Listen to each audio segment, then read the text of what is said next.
আপনি কি জানেন যে আপনার মোবাইল আপনি ছাড়া কেউ সুইচ অফ করতে পারবে না? যখনই কেউ আপনার মোবাইলটা এইভাবে হাতি থেকে টান দিয়ে নেব, নেওয়ার পরে কিন্তু শ্বাস সুইচ অফ করতে পারবো না।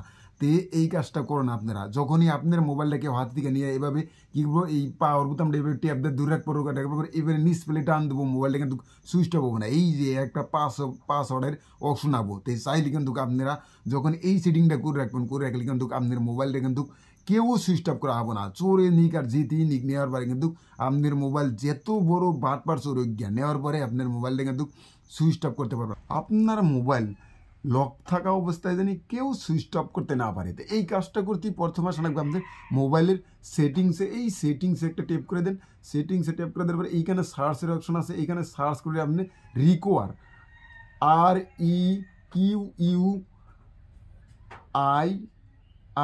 রিকোয়ার, যখন এই সার্চটা করবেন এই যে একটা ওয়েবসাইট চলে আসে, require password to power of.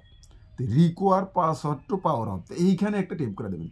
যখন এইখানে টেপ করে দেবেন তার মধ্যে ফিরে আবার লেখা আছে আপনার require password to power off. তো এই জায়গায় এই যে এই অপশনটা আছে, এইটা আপনি অন করে দেবেন। যখন এইখানে ট্যাপ করে দেবেন, দেওয়ার পর এইখানে কিন্তু আপনাদের পাসওয়ার্ড চাবো। তো মোবাইল কিন্তু আমি আমার স্ক্রিনে দেখা যাবো কালো, এই পাসওয়ার্ডের চিহ্নটা দেখা যাবো না। তখন আপনারা যখন কাজ করবেন তখন কিন্তু এইখানে পাসওয়ার্ড চাবো। তো আপনারা পাসওয়ার্ড দিয়ে দেবেন, 6টা পাসওয়ার্ড দিয়ে দেবেন আপনারা। তে আপনি যে কোনো 6টা পাসওয়ার্ড দিয়ে দেবেন। তো আমি কিন্তু এখানে পাসওয়ার্ড দিয়ে দিলাম। তো যখনই পাসওয়ার্ডটা দিয়ে দেবেন, দেওয়ার পরে কিন্তু এই যে require password to power up, এই অপশনটা কিন্তু অন হয়ে যাবো। তো এই অপশনটা যখন অন হবো, অন হওয়ার পরে কিন্তু আপনার মোবাইলটা যদি কেউ আপনার হাতে থেকে নেয় বা এবং চোরে নেওয়ার পরে কিন্তু সাথে কিন্তু লক থাকা অবস্থায় কিন্তু মোবাইলটা সুইচ অফ করতে পারবো না। তো আশা করি যদি ভিডিওটা ভালো লাগে সাথে থাকবেন, সাপোর্ট দিবেন পরবর্তী ভিডিও পাওয়ার জন্য। খোদা হাফেজ।